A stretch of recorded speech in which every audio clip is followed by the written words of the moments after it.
Olá, bom dia! O programa Médico da Família está no ar. Hoje é quinta-feira, dia 28 de agosto. Uma das formas de violência que mais cresce no mundo todo é o bullying. Ele está presente no dia a dia de crianças, adolescentes e até em adultos. Seja na escola, seja no ambiente de trabalho ou entre amigos. Esse fenômeno, considerado recente, mas que sempre existiu, é fonte de preocupação para pais, professores e autoridades, por deixar marcas que podem, muitas vezes, acompanhar uma vida inteira. E sobre o assunto, eu converso hoje com a psicóloga Maria Helena Quilião. Bom dia, Maria Helena. Bom dia, doutor. Obrigado por ter aceitado o nosso convite. É um prazer estar aqui. Maria Helena, o que é o bullying? O bullying é toda forma de violência, né, em que há humilhação, né, toda a questão de rejeição, né, todos os conteúdos pejorativos que envolvem o relacionamento, né, entre as pessoas e que trazem marcas profundas, né, tanto no psicológico, no moral e também no físico. O bullying ele tem aumentado nos últimos tempos realmente ou a sociedade começou a identificar melhor esse problema? Sempre houve, né, episódios. Se nós lembrarmos até, né, na nossa infância, né, nas infâncias dos nossos pais, certamente tiveram, né, eles sofreram episódios de bullying, mas não era dado esse nome, um termo muito novo. Então hoje as pessoas estão muito mais críticas e vindo a perceber os benefícios, os malefícios dessa situação de bullying na vida das pessoas. Que tipo de malefícios uma criança, por exemplo, que está sofrendo bullying por alguma característica dela, física ou até psicológica ou comportamental, ela pode causar na vida adulta dessa criança?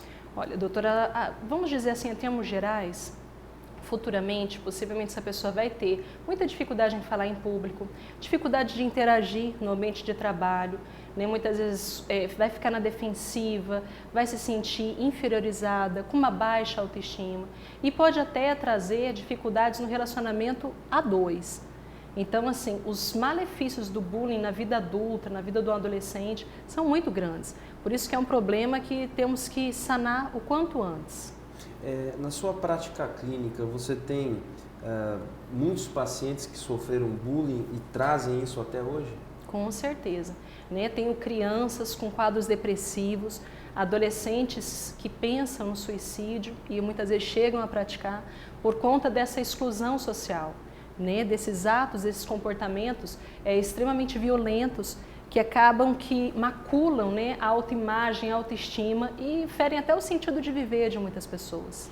E o que não é considerado bullying? Porque também a gente tem que ter, eu acho que o bom senso, senão fica uma coisa excessivamente politicamente correta. O que não é o bullying? O que não é considerado? Eu costumo dizer que quando, né, no ambiente, todos riem juntos, isso é uma brincadeira, isso é positivo.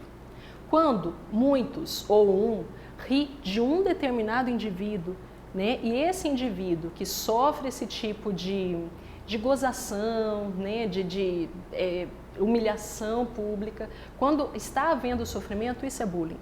Então, assim, para a gente diferenciar o que é uma brincadeira e o que é bullying. Brincadeira é quando todos riem juntos. Bullying é quando um se incomoda e um sofre humilhação pública.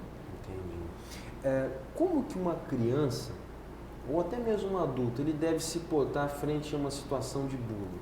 É fundamental que tanto adolescente, criança e também adulto denuncie, né? Porque realmente se os pais souberem que seu filho está sofrendo bullying, se a escola souber, isso toma uma proporção que vai haver realmente o cessar dessa atividade negativa, desses comportamentos, né, muito agressivos. Então a escola tem que ser informada, é importante que a criança ou adolescente conte para a sua professora, conte para a direção, né? A escola realmente acione os pais, porque isso também é uma questão da casa. O pai que tem um filho que está prejudicando o outro tem que tomar uma postura, tem que tomar conhecimento e temos que proteger nossas crianças.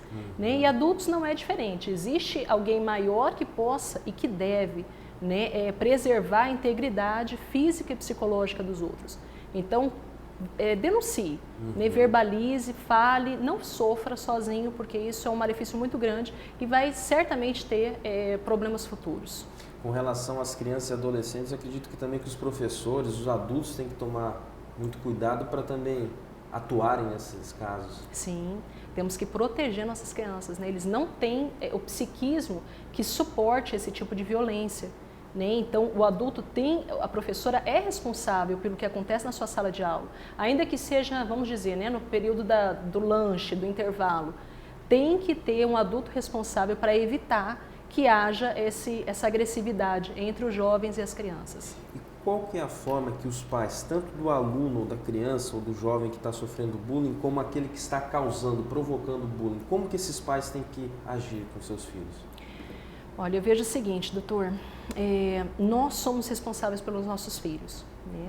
Então, o pai que sabe que seu filho está sendo prejudicado ou está prejudicando o outro, acho que é fundamental que haja, né, uma situação de diálogo, sentar, falar, né, olha, meu filho, você está prejudicando o outro, você gostaria de ser, né, vítima de gozação, de humilhação pública, né, fazer aquela criança, aquele jovem se colocar no lugar do outro, né, para poder estar cessando esse tipo de comportamento. E também o pai que vê que o seu filho não está querendo ir na escola, né, está tendo dificuldades, está mais introspectivo, muitas vezes mais choroso, mais deprimido, né, busque saber, sente com seu filho e leve até, né, a autoridade, porque hoje existe uma lei que protege quem sofre o bullying e também que dá uma certa punição para quem pratica o bullying. E por que ocorre o bullying? O bullying ocorre porque, naturalmente, né, existe o desejo de um sobrepujar os outros, né? Então, existe o líder bom, que consegue dominar o ambiente por bons pensamentos, né, por uma motivação correta. E existe aquele líder negativo, que acaba que levanta nos outros tudo de ruim. Isso é próprio da natureza humana, né? Todos nós temos dois caminhos que nós podemos percorrer ou não, depende da escolha de cada um. Então, se você é um pai de um filho que pratica bullying, que está, né, influenciando negativamente a turma e fazendo com que um sofra, temos que sentar e reconduzir nosso filho para o bom caminho, que não é humilhando o outro que ele vai ser melhor, né? Não é rebaixando o colega que ele vai se exaltar, não precisamos disso, mas isso é uma conduta familiar. E quais são os tipos de bullying que já foram identificados? Olha, já existe o bullying psicológico, né, que traz toda a questão de ferir a autoestima, né, ferir a questão de sentido de vida muitas vezes. O bullying moral, né, existe uma série de bullying. Bullying físico, que é quando a violência chega até no campo físico. Né, pode até haver casos, né, mais extremos de violência sexual por conta de um bullying. Né, um garoto, de algum modo, tem alguns trejeitos diferentes e os outros meninos perseguem ele e praticam bullying. Então, e também existe o cyberbullying. A criança ou o adulto que sofre o bullying, ele tem algum comportamento característico que a gente pode identificar? Na vida adulta? Tanto o adulto quanto a criança. Eles têm características de comportamento que você pode dizer, poxa, realmente essa pessoa pode estar sofrendo de uma maneira... a gente pode estar achando que é uma brincadeira, mas realmente ele está sofrendo mais. Sim, existe uma série de comportamentos que são muito característicos da pessoa que sofre bullying. Então, são geralmente, né, na fase da infância, são crianças mais introspectivas, mais tímidas, que não verbalizam as suas dificuldades, que se fecham em si, né, que choram, que em casa está extremamente nervoso, mal-humorado, ansioso, muitas vezes por medo de ter que voltar no outro dia para a sala de aula, para novamente sofrer os abusos, né, as agressões. No adulto também existe a questão o desejo de não ir mais no ambiente de trabalho ou não frequentar mais, né, a faculdade. Então, há uma espécie de bullying, sim, na questão até dos calouros que entram na faculdade, né, toda aquela agressividade, toda aquela hostilidade que os acadêmicos no nível superior infligem àqueles que estão entrando. Tudo isso é uma espécie de bullying, né? Então, cabe a nós estar denunciando e verificando. Aquele paciente que é mais quietinho, né, aquela criança que é mais introspectiva, que chora à toa, pode estar sofrendo bullying. Ok, Maria Helena, nosso papo está extremamente interessante, mas a gente tem que parar rapidinho para um breve intervalo comercial. Mas não sai daí, já já voltamos.